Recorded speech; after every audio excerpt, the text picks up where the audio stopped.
Hi Aries, welcome to your weekly love reading. What's going on this week for you in terms of love? Endurance. Yeah, the sun energy. Some of you may be seeing the sun. I've noticed the number 8 has come out a lot in this reading. Your infinite bond is like the sun.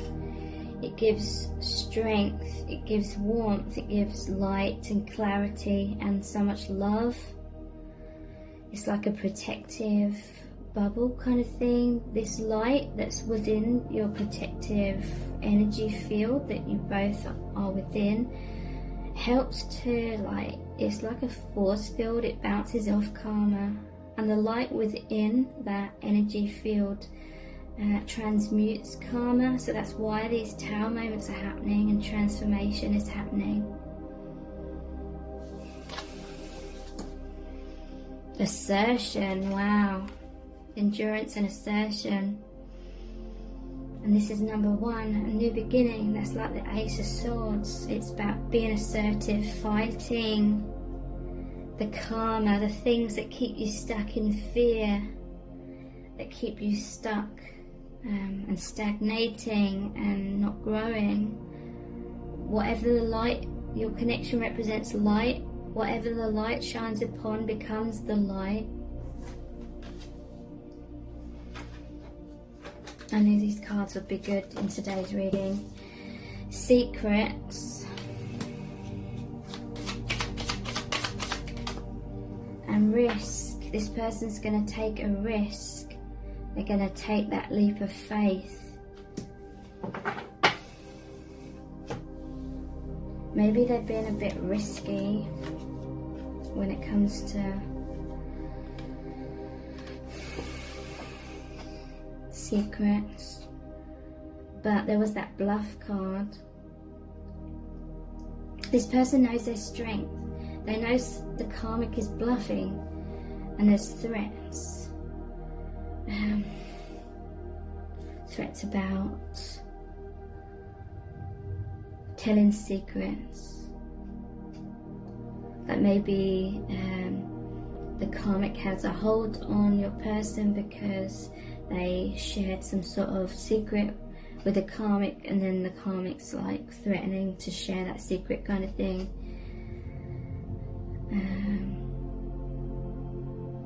But they're going to take a risk. Yeah, this person has to be quite secretive right now, playing their cards close to their chest kind of thing. Okay, so let's look at some oracle cards.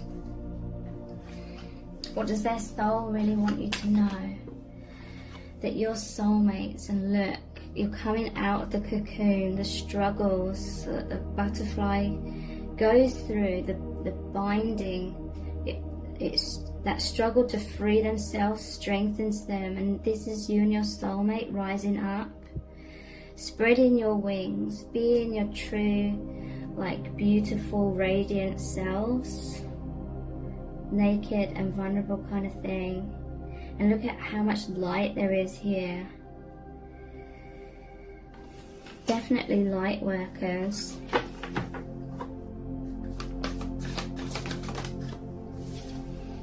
The sacred woman. Okay, so the divine feminine has been in her strength. The dream catcher here, you know, they normally capture nightmares. These like threats and manipulations that your divine counterpart has been through is to do with a lot of nightmares, a lot of like worst case scenario kind of thinking. But there's a bull here, so this is strength. This is like reminding me of a bull in a china shop. This person's going to be stubborn with the karmic. They're going to be strong. They're going to be like that bull in the china shop in terms of breaking down that tower.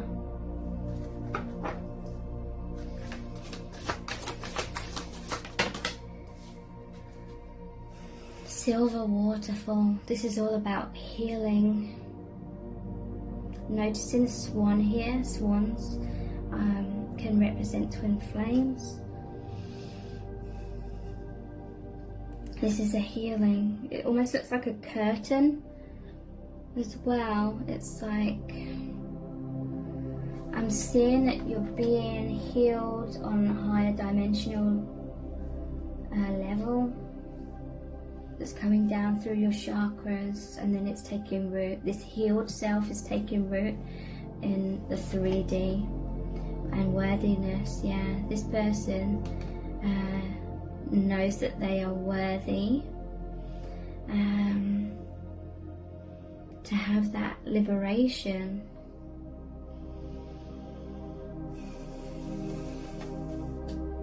To be able to be their true self. These are the Starseed Oracle cards. What does their soul want you to know? The Courageous Peony. Multifaceted, unique nature. Let yourself be seen. Interesting. Peonies are my favourite flowers. They used to be roses. I still really love roses. But in my old house, I had so many things with like peonies on.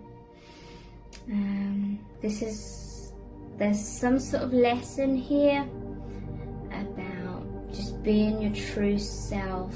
Maybe you kind of tried it on for size, sort of dimming your light and thinking, what would life be like if I just sort of lived my life in the same kind of ways that most people do. And so someone here was like repressing their divine nature. They were repressing their light worker qualities, basically. This is saying, let yourself be seen. With the Secrets card, this person felt like they couldn't really be their true self because the karmic person didn't like that in many ways. Not in all ways, but in many ways, because subconsciously they knew that when your person's in their true self, it means they're like energetically moving away from them, kind of thing.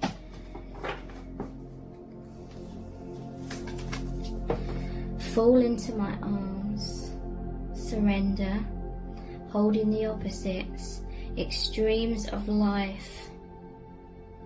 So this is the divine. It could be your divine counterpart as well. I've only just noticed this the first time ever. These are all your soul family. Look how the soul family is here helping you to surrender. The divine has this covered.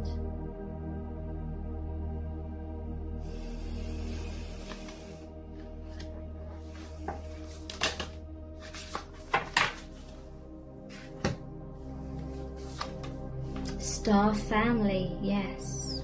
Again, all the soul family. You're part of a team of souls calling support. Okay, so this person would have called in for support, and through meeting you or through reconnecting with you on a deeper level, you're the divine counterpart. That's definitely given them this strength and support, and connected them with the soul family more deeply. And it's like fall into my arms. There's a sense of safety in this connection where you feel seen and like appreciated for who you really are, kind of thing. Star brothers. So this is divine masculine assisting, Horus energy, protection, loyalty, safety and trust. So for some of you, it could be you as the divine feminine, because it will mostly be divine feminines watching this, that may be going through something like this. Most likely you're both mirroring each other. So you're both ending some sort of karma, which seems like a struggle, but the divine is protecting and guiding you. And the divine masculine given this protection, loyalty, safety, trust. Let's look at the chakra wisdom cards next.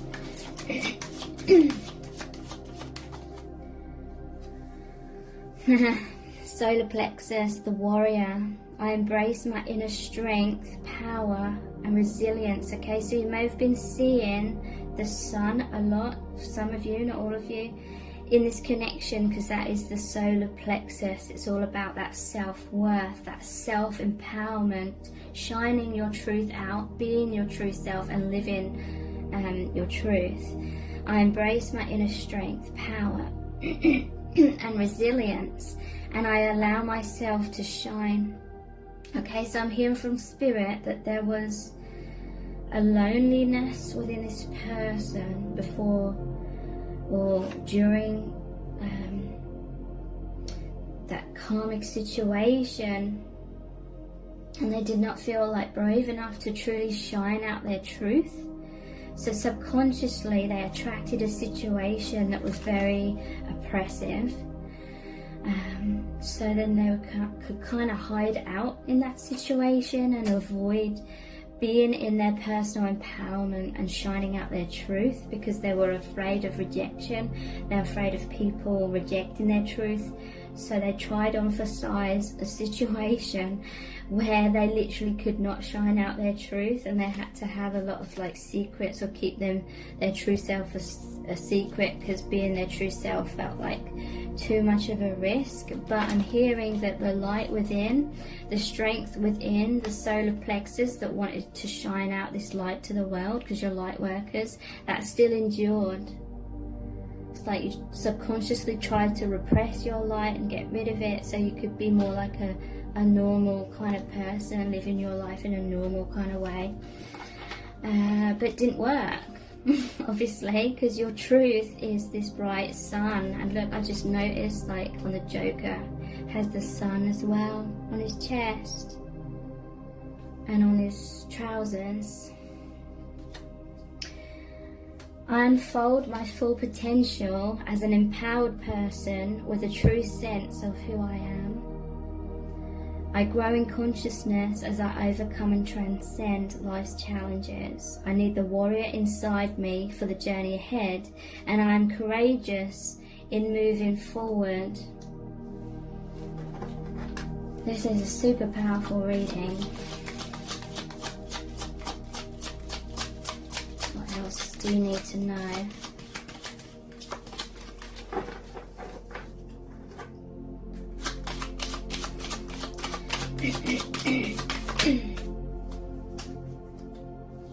Solar plexus again.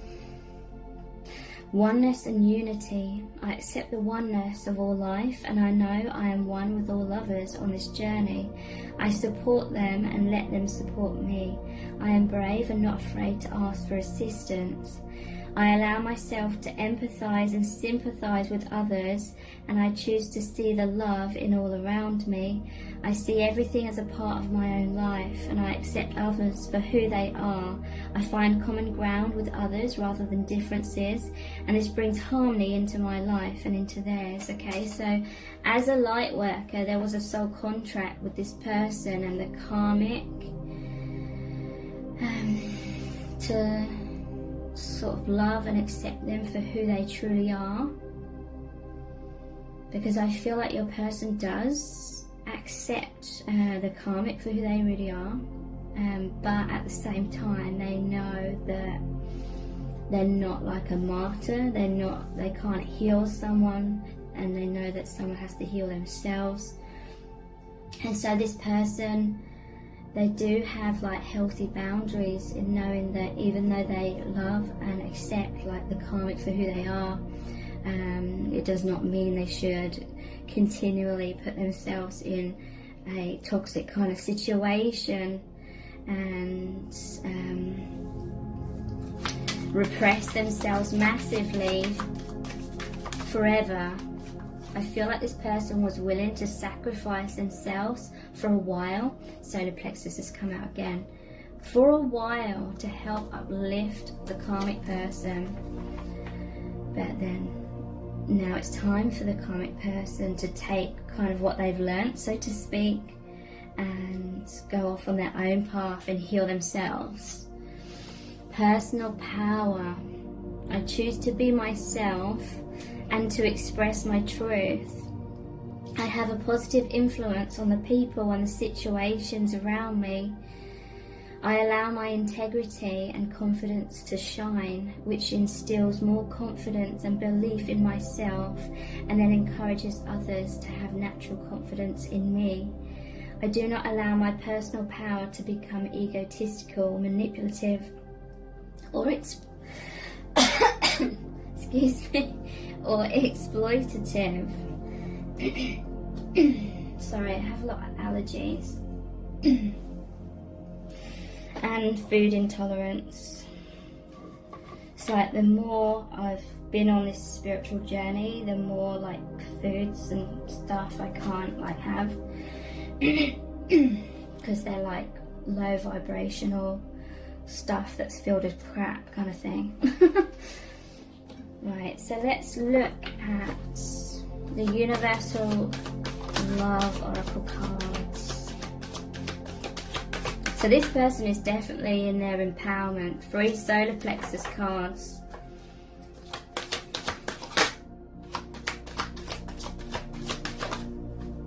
Transmutation. Like I said, the sun, the light, transmutes karma, transmutes blocks. You may be twin flames, and that sun energy, that flames are burning away the karma. The goddess.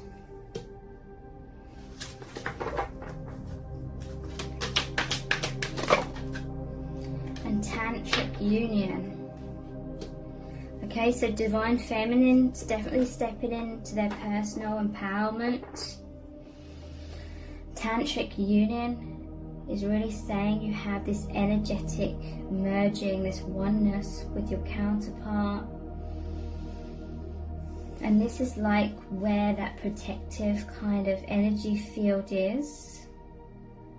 Your love, that bridge between your hearts kind of thing. So we're going to finish this reading with a Rumi Oracle card, and it's going to be a really powerful message from the divine. What do you really need to know about this connection right now? We have Layla,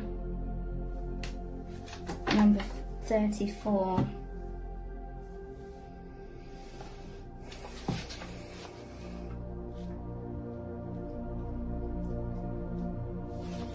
Put aside your clever schemes.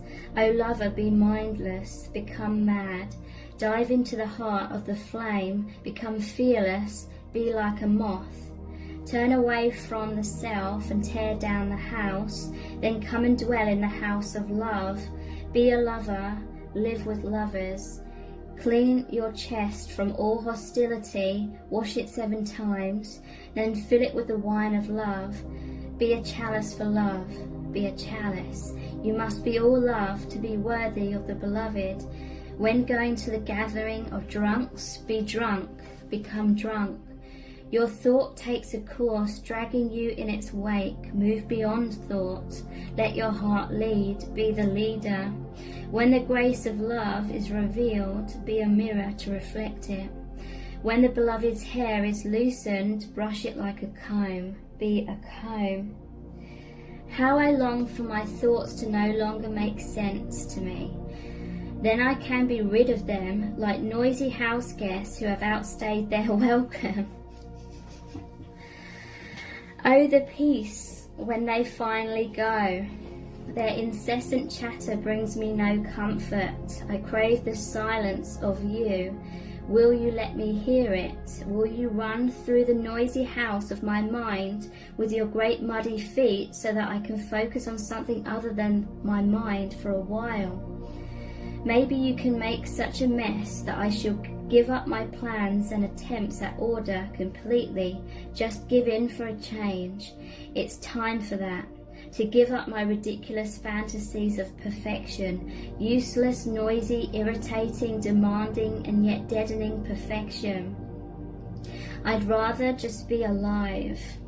Okay, so I feel like just cutting in here, to give up ridiculous fantasies of perfection, useless, noisy, irritating, demanding and yet deadening perfection. I feel like the karmic had unrealistic expectations of like being perfect, and then your person felt like they had to walk on eggshells and try and be that in order to avoid conflict. But now they'd rather just be alive and free of all of that. I want to plant my head in the earth, in the same mud that sticks to your feet, and breathe in her rich soil smell. I want to feel her heart beating in the quiet moments of the roots of the plants as they stretch and grab and stop my ears with her fertile dirt, finally gaining peace from the constant infernal racket of thoughts no longer wanted. O beloved, how you are to be envied. You are being given the gift of no self, no noise, no sense. The great beloved truly wants you to be closer than ever to the wild universal heart. In that field of love, every electronic device goes haywire, systems collapse, worlds collide, and great stars are born from the chaos.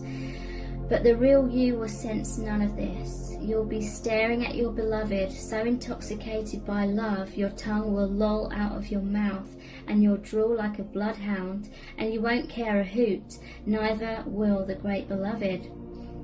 Such will the passion of your reunion be, that the only thing to matter will be the one great love exploding inside your being. So who cares if you have no idea what day it is? What was your job supposed to be again? Or how to make conversation, let alone intelligent conversation, at the dinner table? Oh well, you shall not be yourself anymore. You shall not be so appropriate or sociable. Who understands crazy words that fall out of your mouth unchecked by logic or rationality? I do. I know the beloved too. I am under the same loving spell. I, like you, have no I anymore. I, like you, am so crazy with love that I care not for things making sense anymore. I, like you, long for my night of love with the great beloved that ends me forever and renders me only and ever the lover of the great beloved. I call that night forward from my love-crazed heart, as do you, that the night of destiny. Let us run together and pound on the bedroom door of the great beloved. There is no shame, there is nothing else worth holding on to. Let us go now and throw ourselves upon the good will of the Creator. Our hair shall be messy and mingle with the curving galaxy, and the planets shall grow rings around them, becoming the many eyes of the great beloved, delightfully bearing witness to our loving, passionate surrender. This oracle brings you a message. You are moving through a period of not knowing, of time in the great void or womb of the Divine Mother. It is in this place the seed can crack open and take root. This cannot happen in the light where all is seen and recognized. It must happen under the cover of darkness, where only trust can assure one of success. This is the way of nature, the way of life, and it must be honored. This oracle brings you ancient wisdom. It guides you not to fear the darkness, but to enter into it willingly. It is not for you to become lost, but to find your way. This oracle is saying that in the darkness there is the path. Do not turn away from it, let it be. Be with the lack of knowing. When people ask you, or when people ask of you so many questions and demand sensible answers to support their notion of reality, do not bow to such unworthiness and fear. Know that their minds may be fearful for your safety and their own, lest your divine madness be contagious, but that their fear is nothing to you, nothing at all. It is not even anything to them, but they just don't know that yet. Under the sacred black cloak of night, the Divine Mother, the Goddess, she who transfigures from darkness into the light, has invited you into her chamber. In that place you shall experience annihilation, but only that of which is untrue, that of which would hold you back, dampen your spirit, or prevent you from bursting into full aliveness. For that which is true is already seated deep in her womb and is preparing to be born, strong and with good powerful legs. So when it is time, it will leap like a wild creature, all instinct and intuition, into the morning light. For this moment, however, there is darkness, and that is essential for the appearance so imminent, beloved, of the light on its way. This oracle brings you guidance. If you find yourself to be sad, to be grieving, whether you know for what or not, or even depressed or struggling, feeling as though you're being pulled down, do not fight, but bear witness instead. Allow what is taking place to take place. Allow what is happening to happen. You shall find a joy in allowing the interplay of darkness and the light to take place according to a greater unfolding rhythm of your own divine growth process. So here's a sacred honouring ritual. I honour the darkness that serves the all-loving light. Through the grace of Rumi and the Divine Mother, I am blessed with growth of my soul into life. Even within the darkness, darkest of dark places, the Divine Beloved dwells with unfailing generosity and compassion. In my surrender I am held, and in my darkness the seed of new life takes root.